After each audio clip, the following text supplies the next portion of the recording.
Hello and welcome to the Dance of the Soul. And on this show, we really like to talk about how our soul dances through many lifetimes. At the same time, we're about being here at this moment. So, Natasha Venter, psychic medium, and do a lot of other things too, besides just being psychic medium. And then Regan Forston is a clinical hypnotherapist in the EFT tapping and a lot of other things besides being a wonderful man of many years and me of many lifetimes of being intuitive and him being who he is for many lifetimes. We kind of get this combination of helping you become you. And hopefully we can help you out with those little things. And like I was talking with someone today about how I've been described as someone who can talk to many dimensions, and yet I work with the 3D world here. And that's what we're talking about here is the 3D world of emotions and things like that. And last week we talked about the outer disappointments, those outer knowings, those outer things that happen that really create disappointments in our life. Well, today we weren't going to talk about those inner disappointments. And, it really hit me this morning when it was like Martin Luther King's day here in the United States about honoring this man that really, shifted our knowing. He had many inner disappointments because of the fact that he was in the moment of a pivotal moment of shifting a lot of our knowings. But yet at the same time, he probably dealt with a lot of inner disappointments because he wanted the world to leap when all the universe around him could do was shift. And many a times when we're in life and we have disappointments and we want life to go forward and we want things to happen, sometimes we just have to shift with what the energies are around us. And today was one of those days where, it felt like the energy was really walking forward. And I had another friend who sent me this image of like being in a tube and all these lights were coming this way, right? And it was interesting because that's what the energy felt like today. And then she sent me another one, but it was all hearts. And it was like, oh, that's really what I feel like today is that I'm doing with the energies Yeah. of out there. And so, Regan, thank you for being here. You're my partner, as they say in crime, but yet we're not doing crime, we're doing love. And so with but how crime stirs the pot, we stir the pot and hopefully give a better truth or help you with your truth system. We're not here to shift your truth system. We're here to help your truth system. Just enlighten it, maybe twitch it just a little bit so that you can navigate this world with a little bit higher insight, maybe if we could. So, how are you doing? You've been dealing with I'm doing rain well. down I'm in Washington State where I've had wind and sun, and you have been in downpour of rain. Yeah, it's like now I know what it's like to live in Seattle. Where you have a lot of cloudy days. I think we've had one. Well, today's the sun's out a little bit. We've had maybe two in the last 10 days, and every other time it's just been raining. Constantly. So it's very interesting to have to go through. It's the most days I remember of rain in a row, even Mm-hmm. growing up. I mean, usually we'd have 2 or 3 days and then it would be fine and everything. But we're getting the rain. We need a lot of it, but too much. I feel sorry for some of the parts of California here that are really inundated. The lower lying areas have really had a difficult time, and I keep thinking it just got me so much. Probably like other people have read about the woman that was driving her son and she was going through a place that was too deep, so the water carried the car and it got up against a tree. She was trying to get her and her son out of there and he was holding onto her hand and it was just too much, and he looked up her and said, "Mom, it's okay," as he went floating down. And they've had over 120 people looking for his body, but they've still not found it. But that just, oh my gosh. And just think of the karma, the life thing, the what she's having to go through. It's not, the Oh, loss of a child that way. and the And grief of knowing that you were driving and had some, I don't want to yeah, call it responsibility because you are what you are in the moment, but right. Oh my gosh, my love goes to her. And, Yeah, I say that my love goes to people because it's not that I can take my heart and send it to them. It's my love that can, the yeah. angel love, the divine love that I can send to people that I just, oh my It gosh, was the joy and innocence of a 5-year-old that can say, "Mom, it's okay," as the yeah. last words, instead of been screaming or something. But yeah, There's the innocence of those souls that know but greater than us. yeah, I know. And the thing that just people even listening, hearing that, they probably read it on the news. It's been all over. But Veronica gives a heart. yeah, but somehow things are still okay. I mean, in the bigger picture of everything on how it had happened, like so many times when I'm having people do these life between life sessions and they have things similar to what this woman had to experience losing her child. And when they go to the other side and they're able to talk to the loved one on the other side, the first thing they do over there say, like the little boy would be saying, "Mom, it's okay. I Yeah, didn't, I'm fine. I'm Look, I okay. get to bounce around. I get to be me. I get to Yeah." have fun. I'm not political with all this body language, So I'm free. somehow somehow the grief and everything is still part of the picture that everybody goes through. No And that's matter even if everything is okay in the long run, we still have the grief, and we still have to deal with everything. And why did this happen? All the time. And exactly. that's I guess in a sense extending that when we're talking about disappointment, and things not being the way that we thought they would be, and disappointment in ourselves for Hmm. why didn't I behave a different way, that I could have I've done this differently, and whatever. In that case, it seemed to be more of a just what happened. It wasn't like she made that choice on purpose, you know Exactly. just stuff. So, whew, hearts go out to all the people that have done this, and all the craziness going on in the world. What Natasha and I do is we're starting the program here. We just try to bring up these things and talk about how can we go through these difficult things in life, the disappointments we have in life, the disappointments with ourselves that we have, and everything, and still maintain a what you would call a happy life. I really think that it is possible to go through all these difficulties, but then when someone says, "How's your life?" and to still say, "I have a happy life." Have a happy Yes. life with a lot of disappointments and a lot of challenges. Hmm. Um, I always say that's that the I way have we want to do. yeah, I always say a life. I have a life that's blessed with a whole lot of chili powder. It's like Yeah, it's spicy. It's not easy to eat. It's not easy to swallow sometimes. But I negotiate it. I know it that this moment shall pass, and I try to negotiate many of those stories, because I know that they are just moments.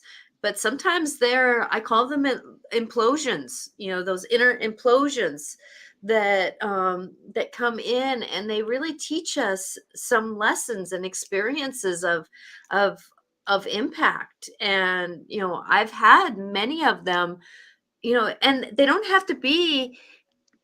When they're implosions to me, those things that are something that are very disappointing to me that they've happened, are those energies that stick around a little bit, or those energies that really they take a while to work through, or they're the ones that kind of take your legs out from underneath you and you go, what was that about? yeah, And those are those implosions, and I call them implosions because they're coming inward. It seems like it's like sometimes they're happening in 3 days, and so but it's all about me, in the sense of it happened to me. So those are those implosions because they're coming in to teach me something.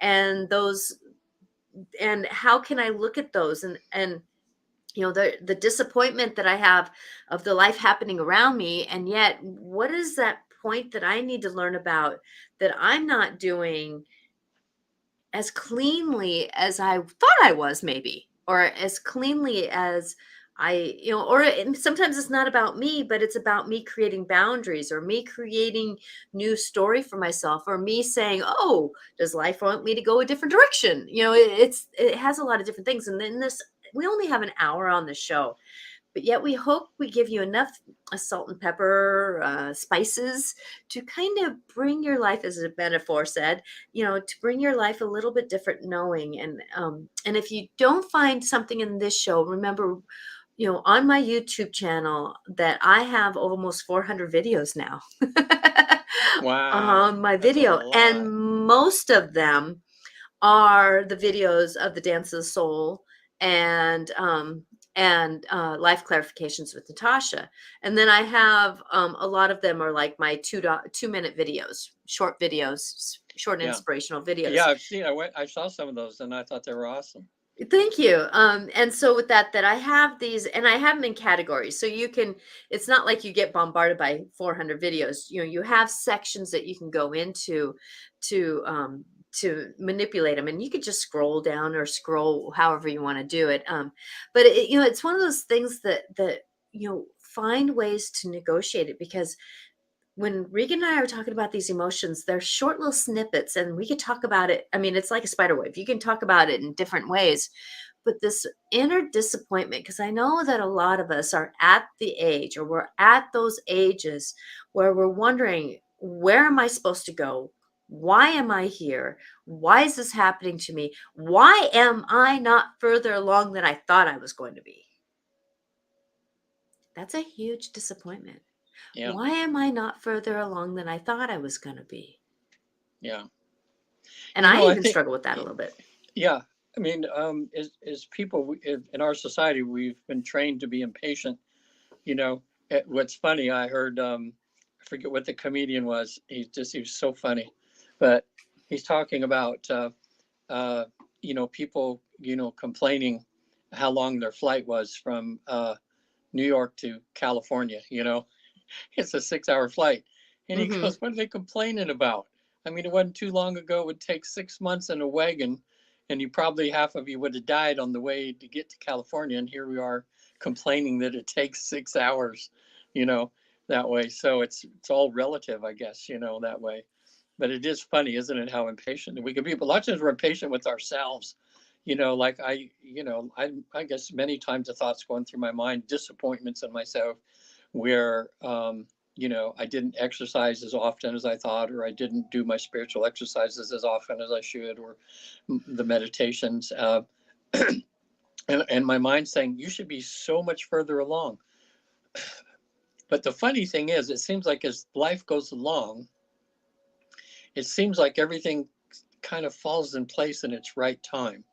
You It know, you does. know, like, Mhm. and all of a sudden, boom, it falls in, and then you've got to that destination. But it's like, you know, like again, as I mentioned, because it's just so darn funny, when someone in a life between life session was asked, she was in heaven, and she was in that state of trance, and us therapists, one of the therapists like me, had her there and asking what her life's mission was, and her whole purpose of being born was just to learn patience.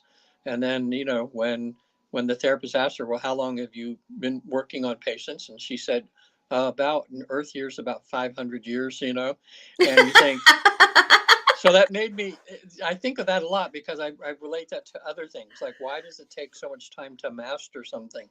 I mean, even somebody, golf. Your husband loves to golf. I love to golf and everything, and I've been golfing for 62 years. And you think at that time I would have gotten as good as I could get, but you never do.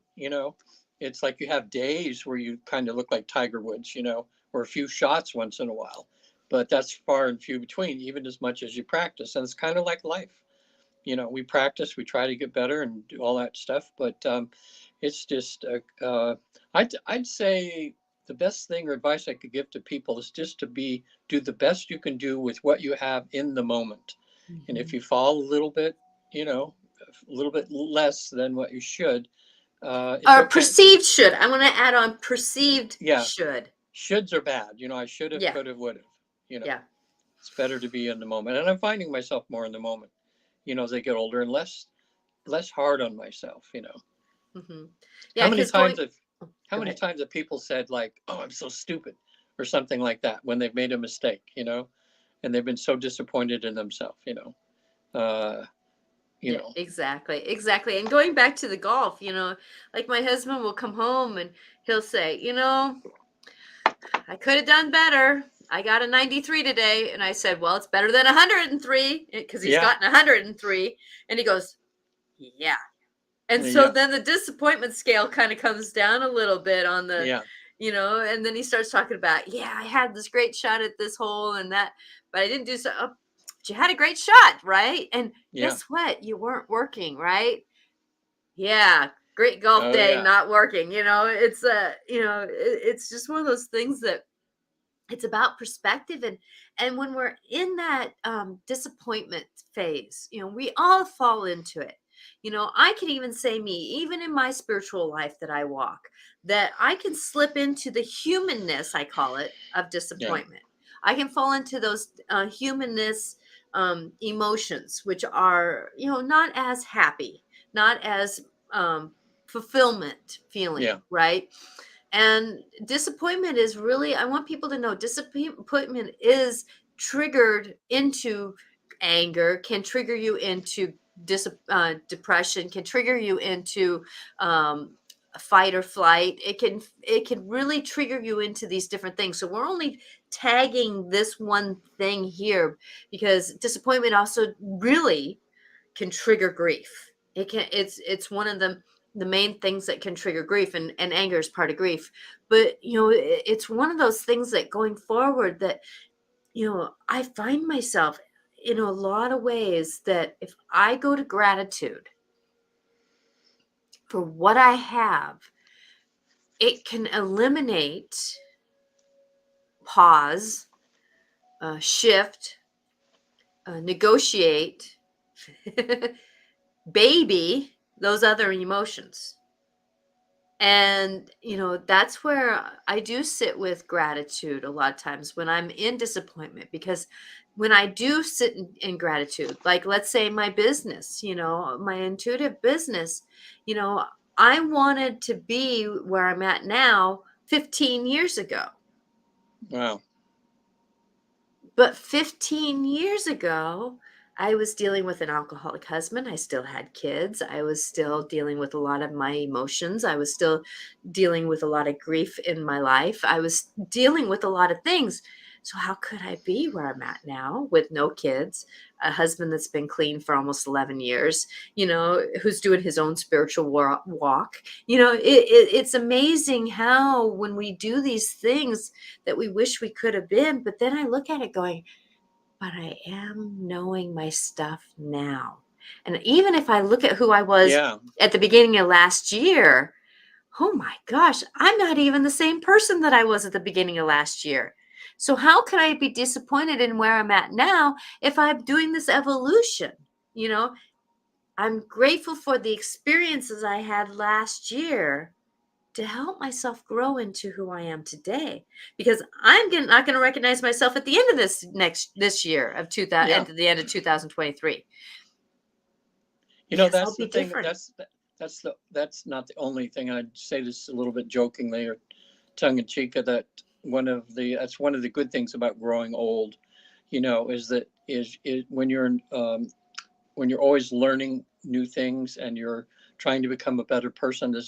You can always think about to even 6 months ago or 1 year ago, and you can say, would I trade the consciousness I have now for what I had 6 months ago or a year or two?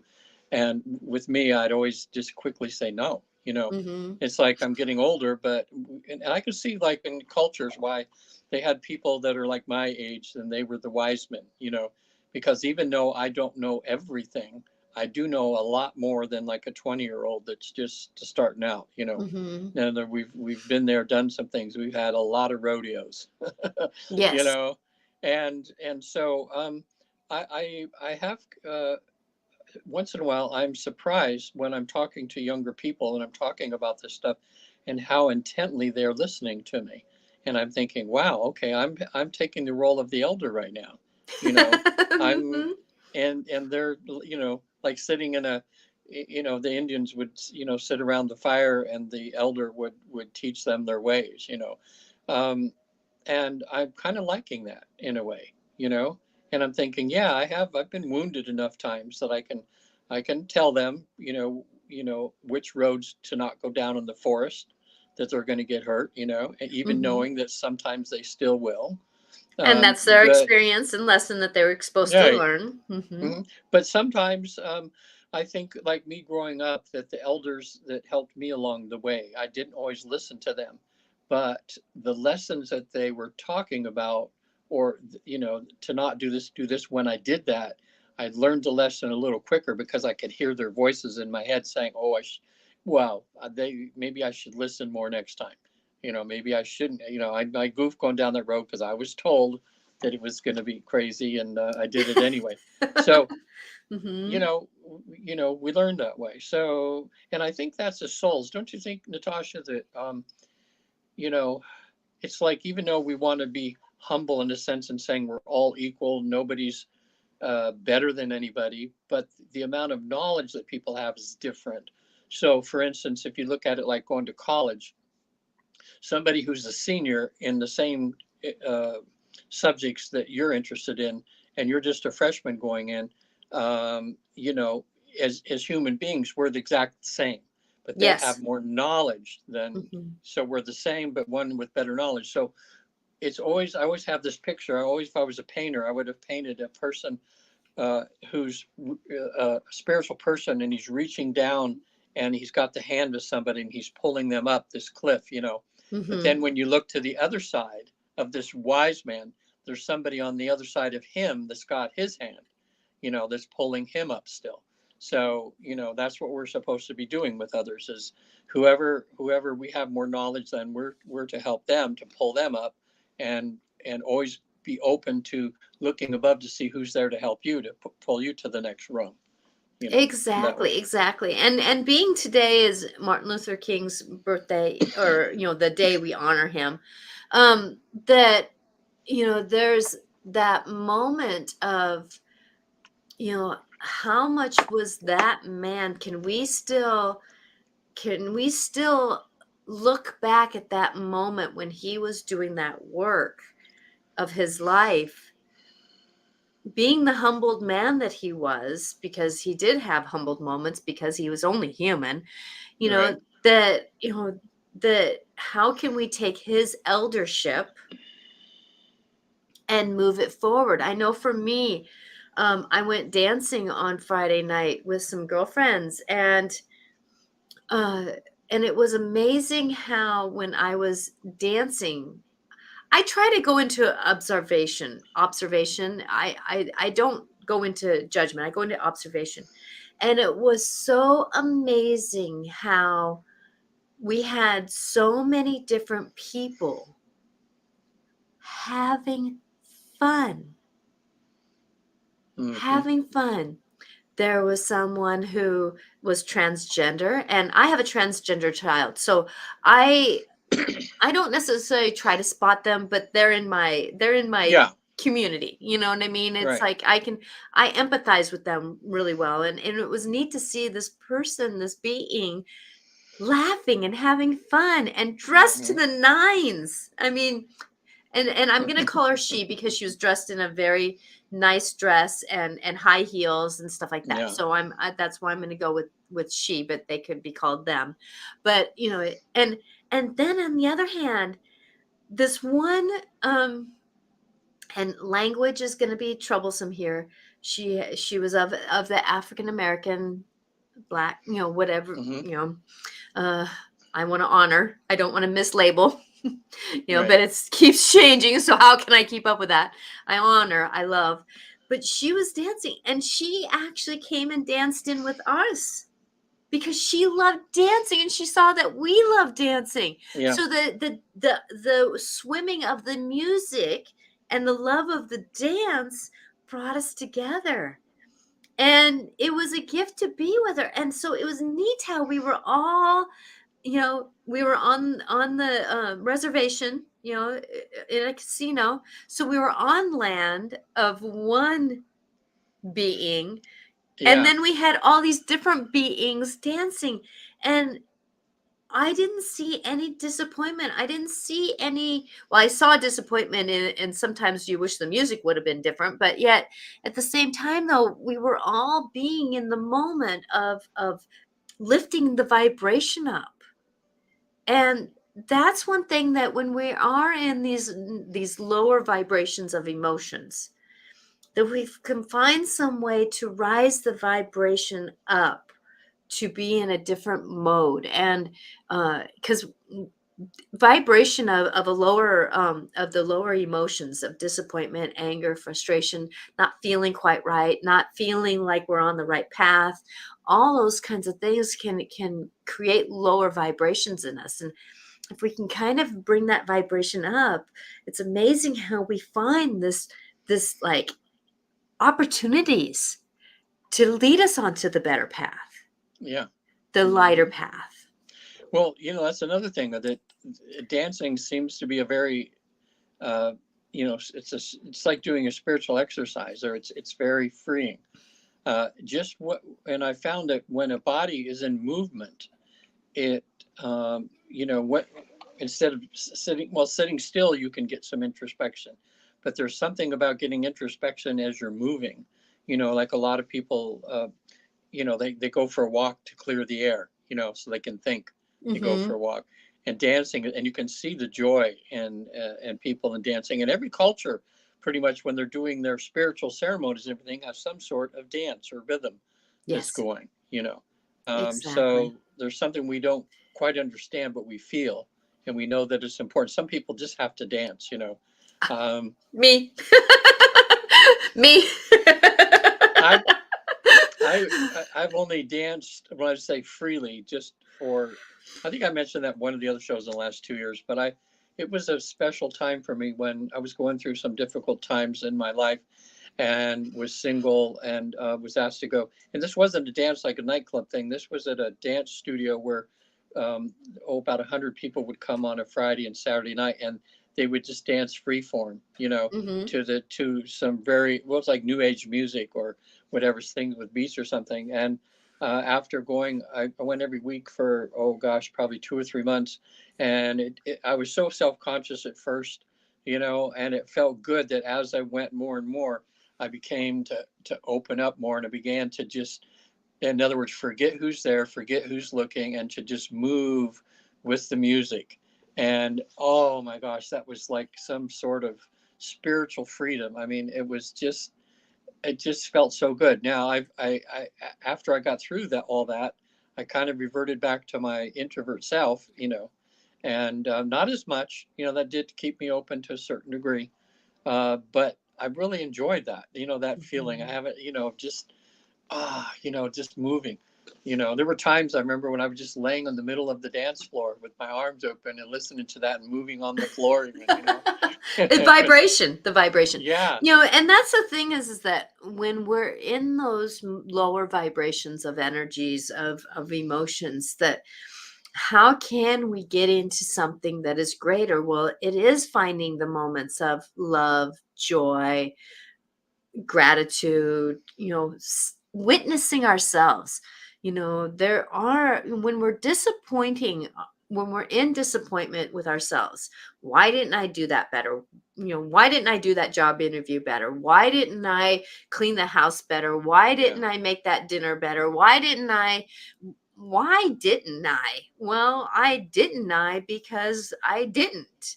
And, you know, but the thing is, what we can do is that, when we're looking at that, look at what we are doing. Look at what we are doing. If we're disappointed on a job interview, what did you do in that job interview? You went and sat in front of somebody. That's huge. yeah, What else did you do in the job interview? You spoke something. I'm not going to say what you may not have spoke what you should have, but at least it got you to clean up. Were you supposed to have that job? Because there's a truth that your voice and your body knows. If you're not meant to get the job, then in some ways there's something inside of you that will kind of, I don't want to call it sabotage, but shift it to where you may not be able to have that job. But I can tell you though that sometimes when you're in a job interview, you're not there for the job interview that you're doing. You're in it for another job opportunity that's in the same company. So there's something about how, when we're disappointed with something, we don't really see what the universe truly has planned for us, Yeah. because we stay in the humanness of it. We stay in that human emotion, and then we forget that the universe really has other plans for us. Because I can tell you that even though I'm not where I want to be in my business, I can so tell you that where I've been, I have had people tell me, Natasha, you were my voice of reason today, and thank you. Because I was Yeah. at that moment, at that time, in where I was supposed to be. Hmm. You So know, take out the I shoulda, coulda, wouldas, if you can. Regan, sorry, I cut you off. yeah.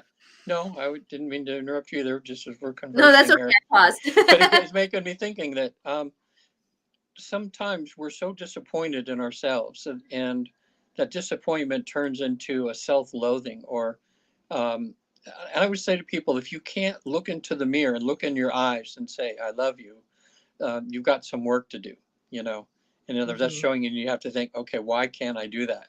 And then you start thinking, well, I'm so disappointed in myself that I haven't done A, B, C, D, or E, you know.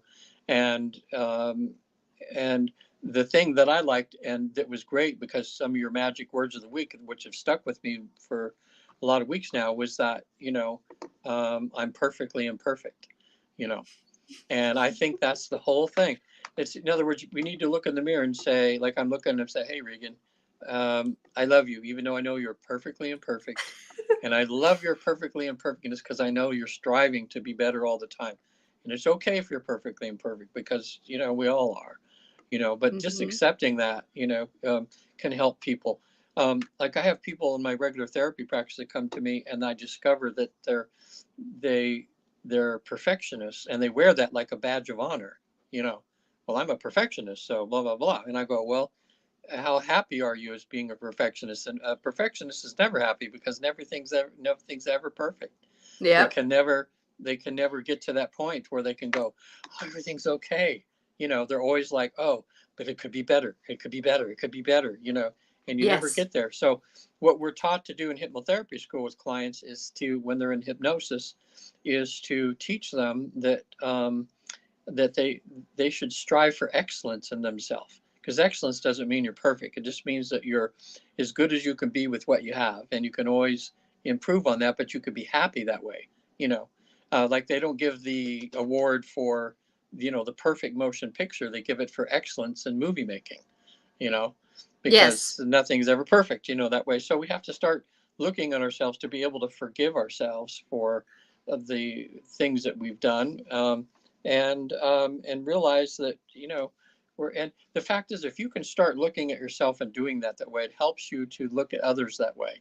you know that our parents, for instance, they were perfectly imperfect, and how can I be a perfect thing when I was raised by perfectly imperfect people? Mhm. you know And that's the uh, thing, is we didn't know better to do better. right. Many That's times in our right. lives we didn't know better to do better, and that's another way to look at it, as being perfectly imperfect. Because we didn't know better to do better, so there's no disappointment where, if we didn't know better to do better, how can we just be disappointed in ourselves? you Yeah. know and there's sometimes where it's like, oh, I really wish I would have made dinner a little bit better. Doesn't taste bad, but I wish I could have done a little different. And it's a natural thing that you wish you coulda, woulda, shoulda. But at the Yeah. same time, though, sometimes when I do dinner and I wish I could have done a little different, I go, okay, next time. Or Yeah. I tell myself, well, that was from scratch, so next time it'll be tasting a little different because it'll be by scratch again. Right. It's that application that we have to say something to ourselves, to catch ourselves. If you can get something that is a quick reply for yourself when you are disappointed. Oh, I didn't know better to do better. Oh, Right. thank you for being perfectly imperfect. Or, oh, next time I'll do better next time. It's like Yeah. there's something to say to yourself so that you can negotiate these dances a little differently. Yeah. Because I didn't, by saying all that we're saying about how to handle disappointment ourselves. I don't want to say that being disappointed in oneself is necessarily a bad thing. I mean, just having that disappointment can spur you on to do better. But Mhm. there's a healthy way to handle disappointment, and there's an unhealthy way, you know, Mhm. to do that. But I like what you said. You know, it's like cooking a meal and you made a mistake and you're disappointed how it turned out. Well, you can't go back and remake the meal. You don't want to waste it, and it didn't taste exactly how. But you make that note. Next time I'm going to do it, and it's going to be better. You know, that Yeah. way. So the And same if thing I'm on better ourselves, at it, I'll write it down so I'll remember next time. But right? there's that thing is that, well, we could always, I coulda, or we could always, there's always something. And that's where the universe says, by the way, you have a little bit of personal choices in life.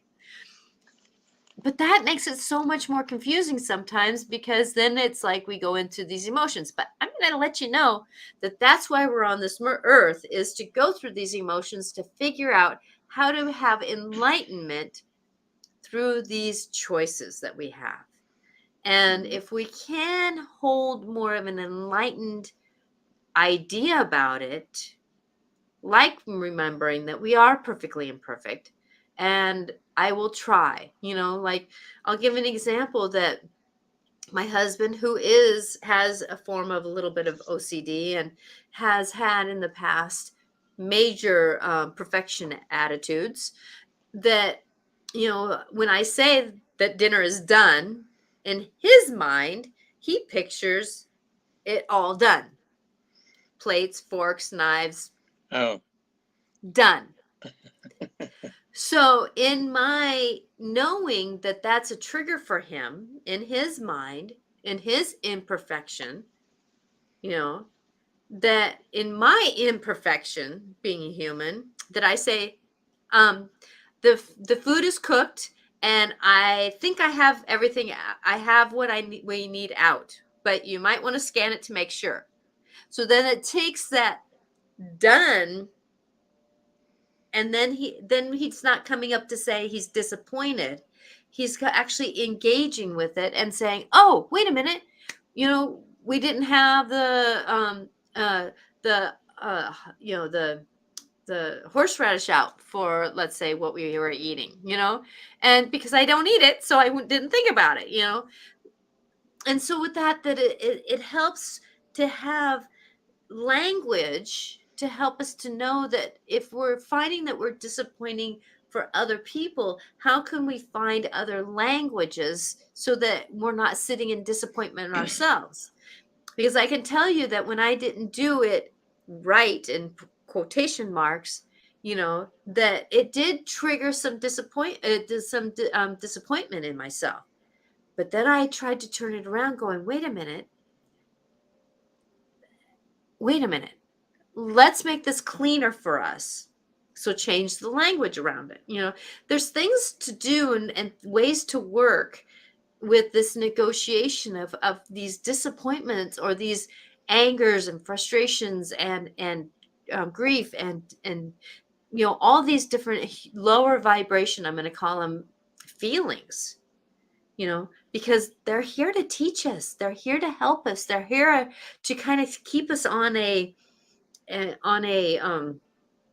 road, a path to our greater selves. And the more we come into this knowing of who we are, the lighter we become.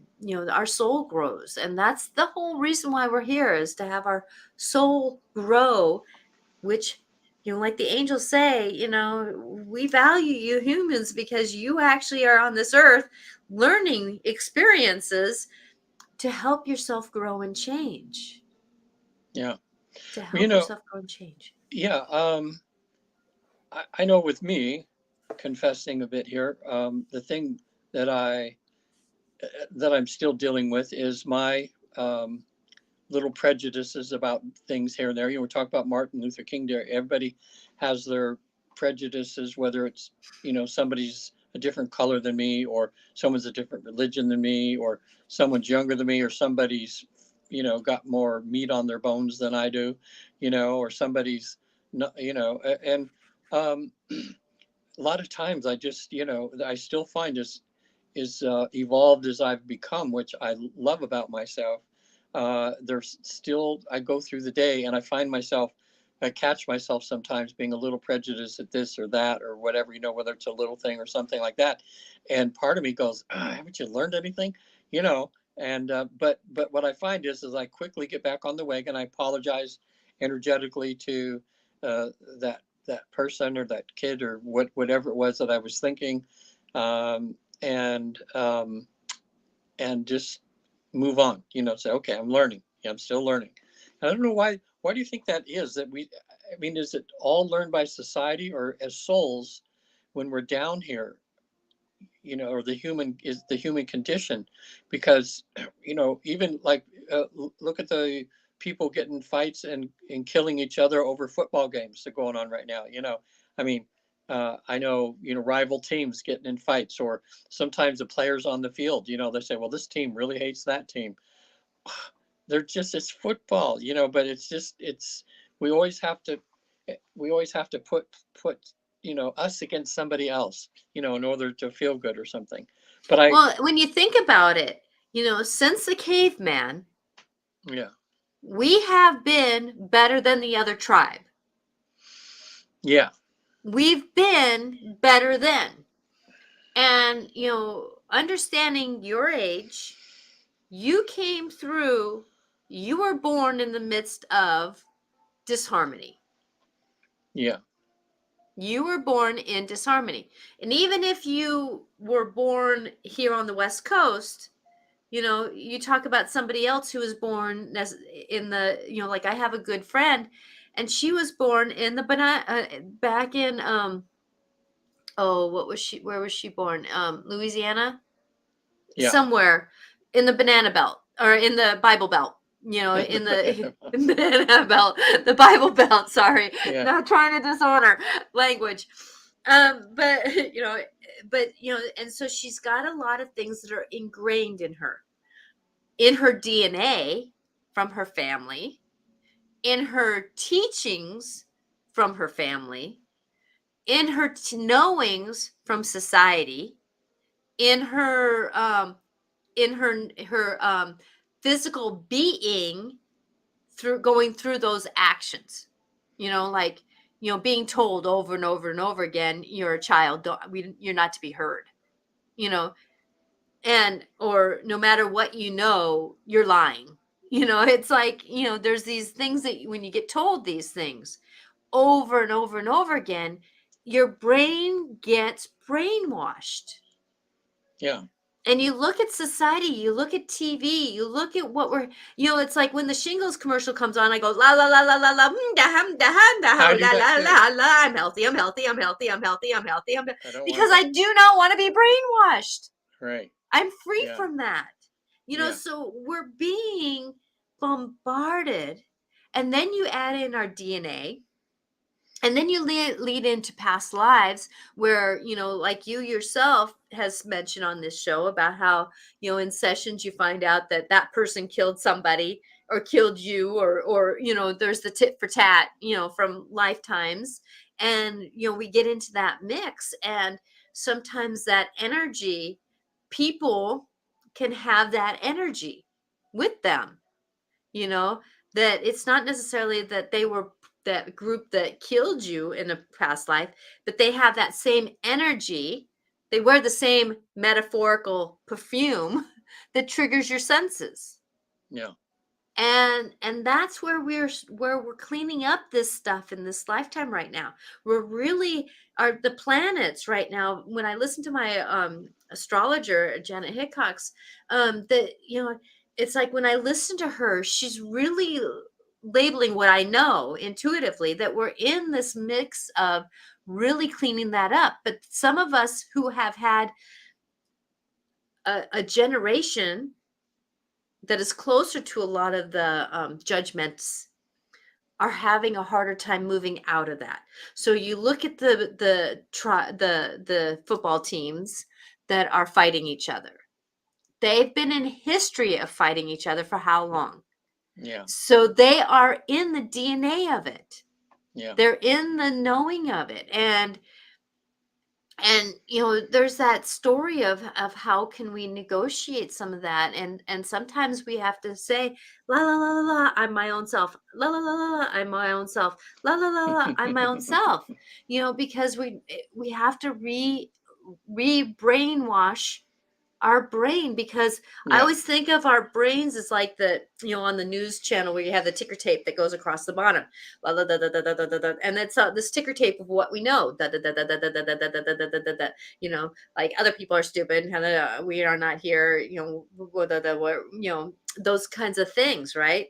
And so with that going through that ticker tape, what can we do? Well, we can relabel that ticker tape. I am smart, I am smart, I am smart, I am smart, I am smart. I am forgiving, I am forgiving, I'm forgiving, I'm forgiving. Whatever that language is, and have it repeat, because sometimes we're in judgment because it's part of the humanness. And Yeah. yeah, and Paula Sheehan goes, yeah, shingles commercials. Yeah, but that's the thing is that we're in this knowing that we can shift our beings, but I'm gonna say a lot of you who are on the elder side of life, i.e., you, Regan, have Hmm. had more time of brainwashing in the judgmental negative sense Yeah. than my generation. Yeah, I think you're right. Yeah, that way. And Well, it's a steeper hill to climb. It is a yeah. steeper hill to climb, and you come by it honestly. It's not your fault. You come by it honestly.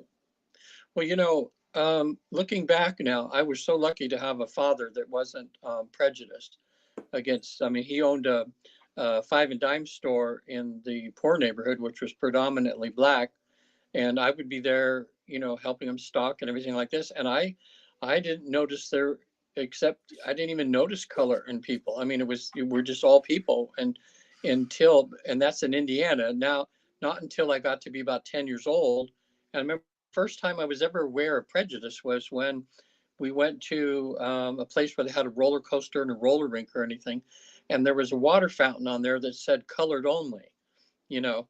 And I know I'm walking with my dad. He's, taking me there because we're going to, go on some rides or something. I forget what, but I saw that and asked Dad, why do they have a sign that says colored only over that? And my dad explained to me, well, that's where, the black people come and they can only drink out of that. And I just remember thinking like, what? That's, and I was just taking that as interesting, but my dad never said anything uh, bad or never said, no derogatory terms. Hmm. Uh, It and just it was a so, fact. yeah, it was just it was like a fact. And then Indiana, I didn't realize how until I moved out of Indiana compared to California, at least how overtly uh, racial things are, and but I did notice that um, I was, see, 10, 11 years old. We were to move to a different place. And we lived in a neighborhood then there was a river or a creek kind of that was between us. And the black neighborhoods were on the other side and the white neighborhoods on this side. And I didn't give it any thought at all until I was with I was 10, I was probably with some 12, 13-year-old boys, and we were playing on this mountain. They were building the University of Purdue extension, and they had this big mounds, probably 100 feet high of dirt. And we would play on those like mountains, Hmm. And across the tracks, there was 3 or 4 uh, black boys that came across the track, and one of the boys with us started calling them names, like he'd call Hmm. them Hershey bars or milk duds or some dumb thing like that. And they started chasing us. And so I'm running with the other boys. And what's going on in my mind is, why did they call them Hershey bars or something like this? And they're running. And so we get to their house. And the 2 boys, the older boys that I was with, were talking to their dad, and they were saying the N word, to their dad and saying, "Oh, we got them," and everything. And I, even at 11 years old, something didn't feel right to me, and I just Hmm. said, "I got to go home." And I just left because it just seemed so negative or something. But But see that we get a lot of that's what things they by were. osmosis. you That's right. know? They were taught that by their parents because the parents were all and saying the N word and all that too. Where my dad, people were just people to him, and that's the way I kind of grew up. But that's what I'm thinking is a lot of times it's what kids are taught by their what they see and what they accept as truth from their parents growing up, and I'm surprised that it takes generations Yes. to undo that. You would think people would say, "Hey, that's wrong. Okay, we're done with it. No more prejudice. Everybody's equal." But Hmm. it takes I'm so glad we're so much further than we were. But sometimes people think we're done with it. We everything's good now, but there's still another level, right? Yes. Another level. And so right now things got kind of stagnant for a while, and the Black Lives Matters, it's a great thing that it came out because it's brought our attention. Hey, we need to do more work here. We've been Hmm. we've been coasting for a long time, thinking that Yes. everything was okay, and it's not.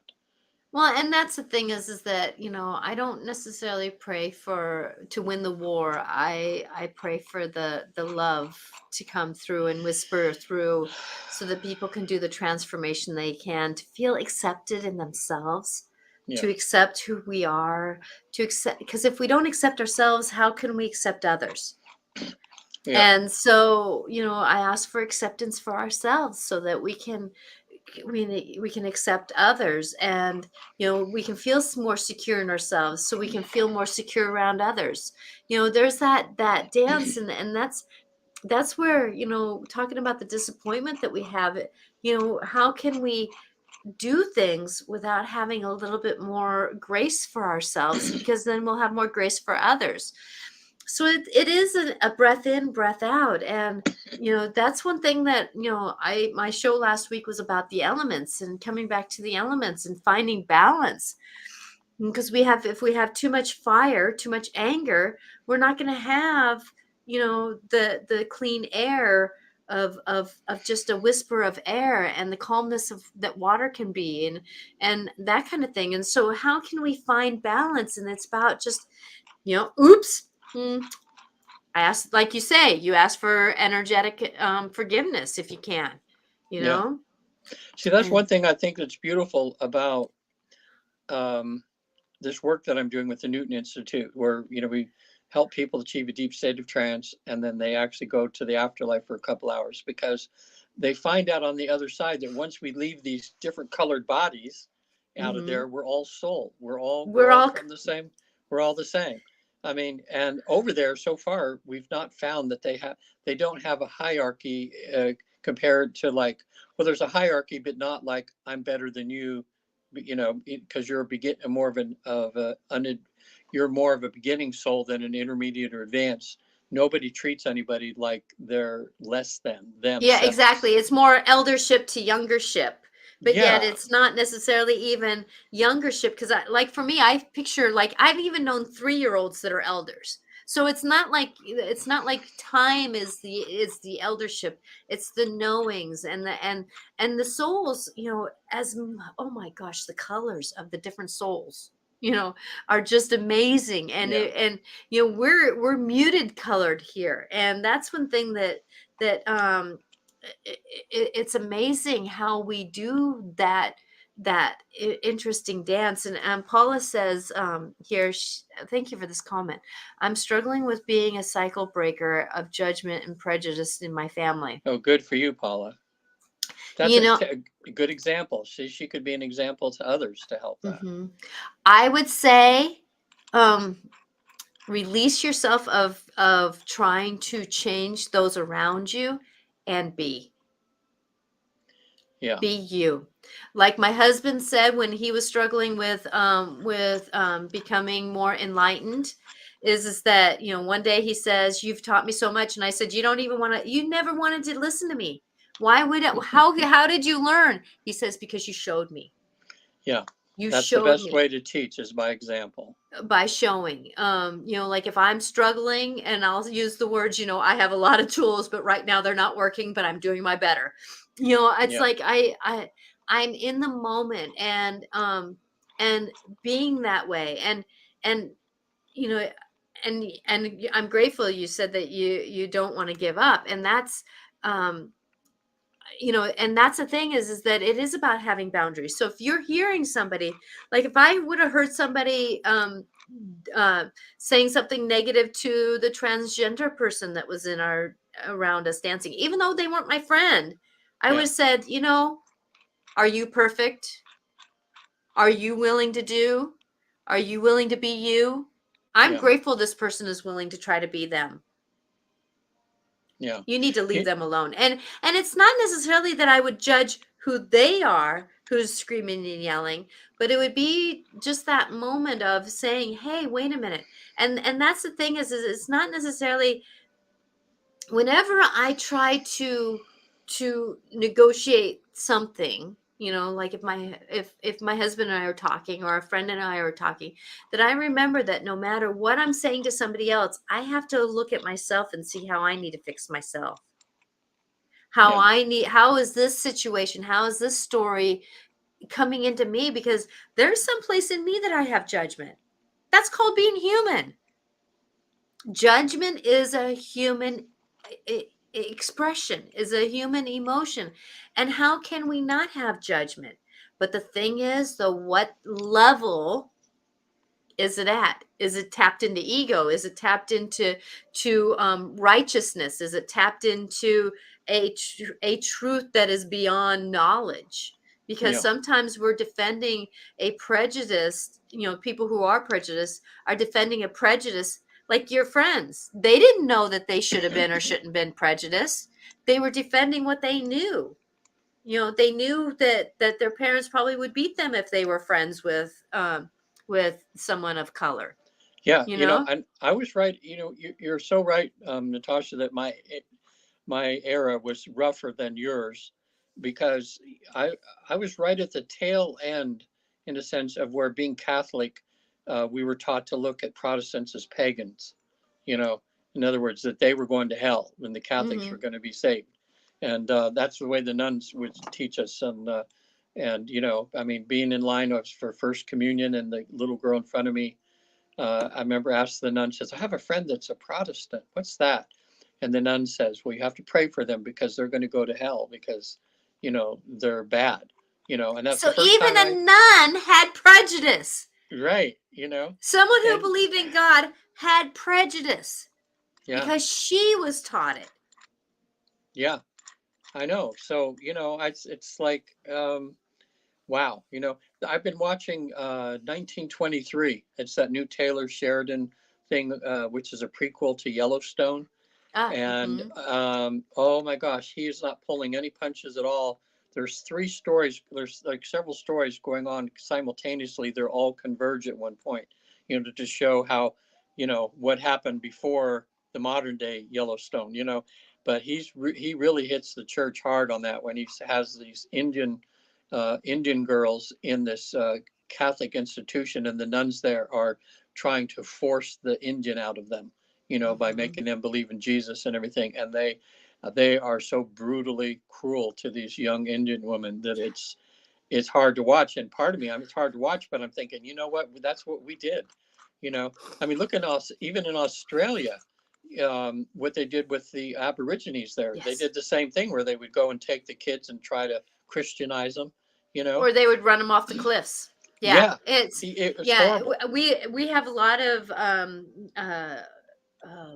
natives around us, First Nation around us, and the schools, the Yeah, schools have been talked about, and it just saddens me.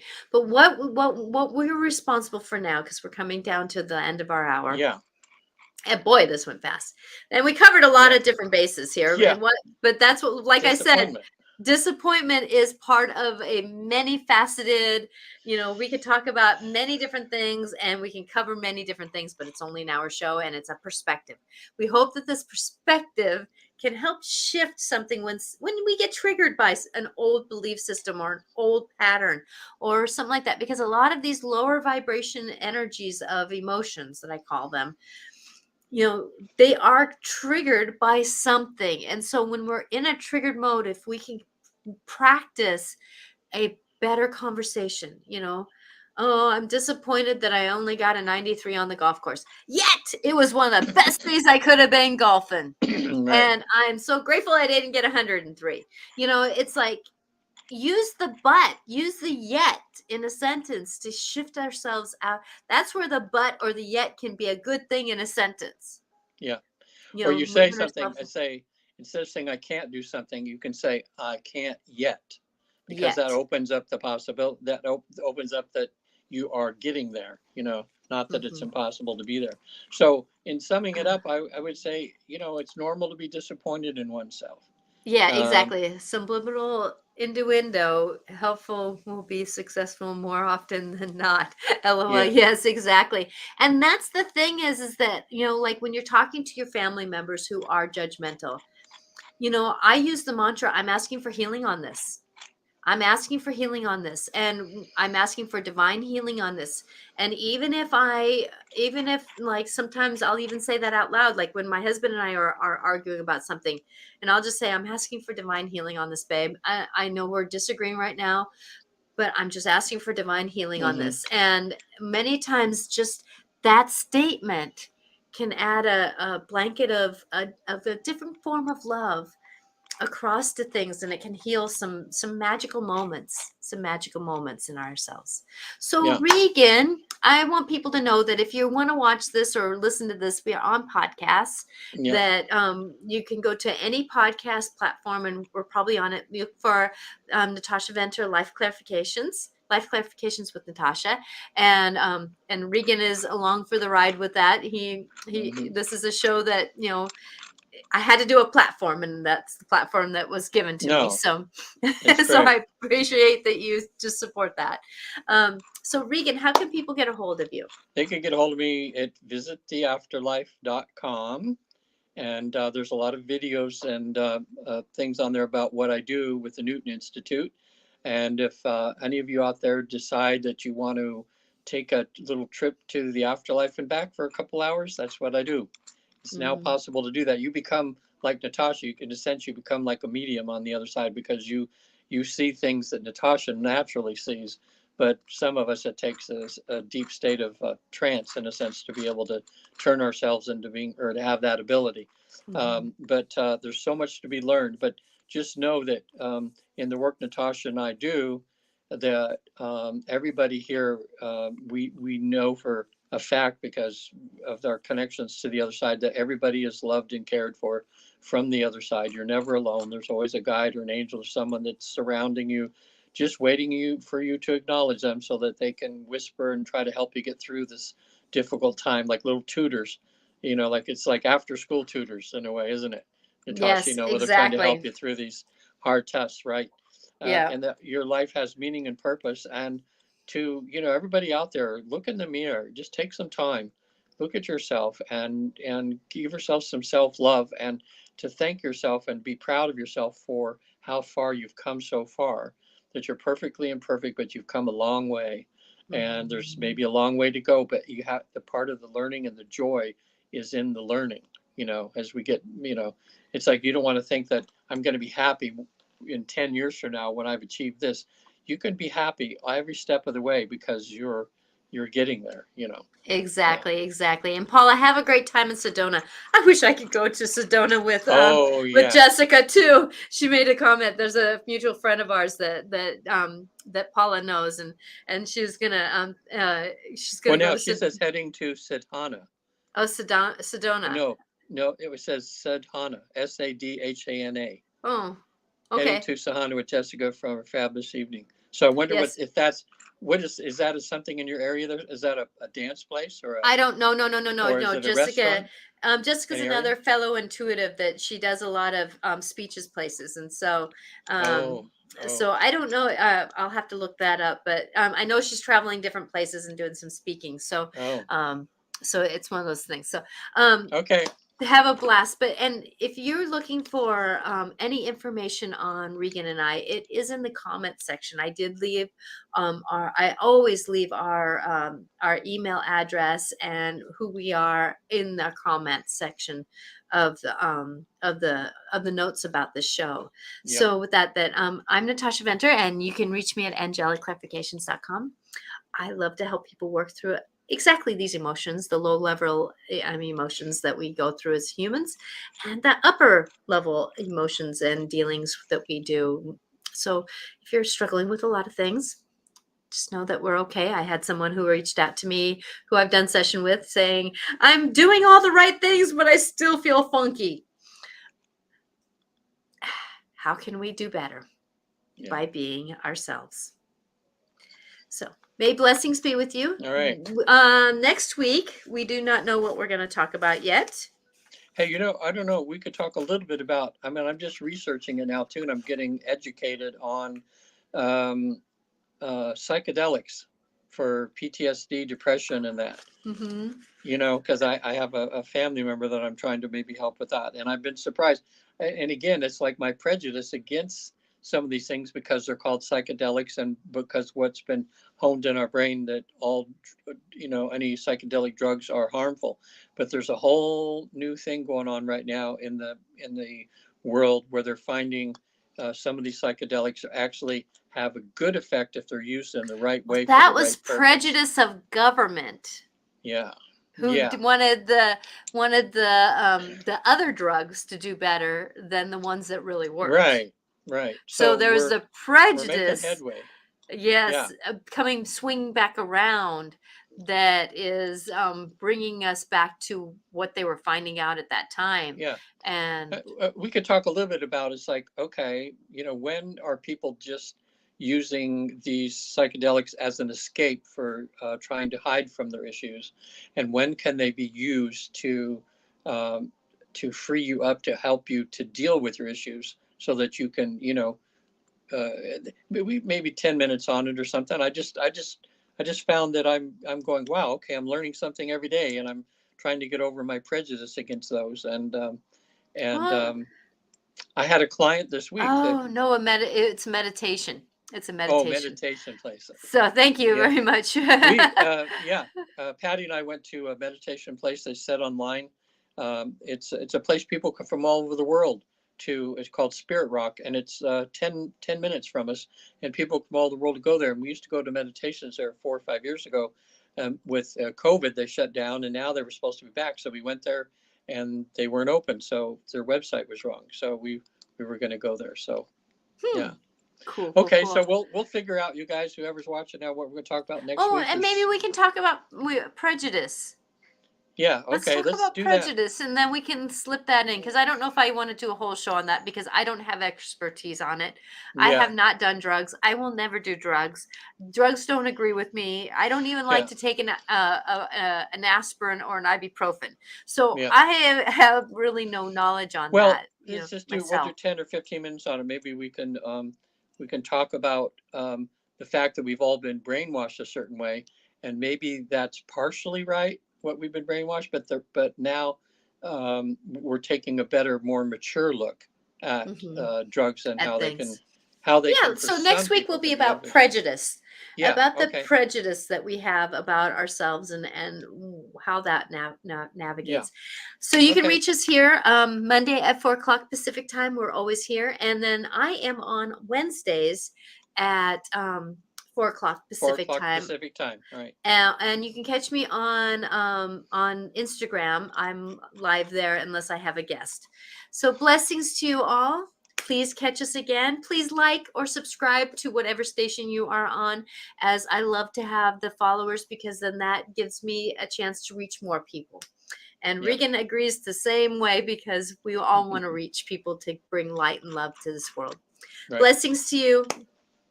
See you guys. May love be with you. Next week. Bye now.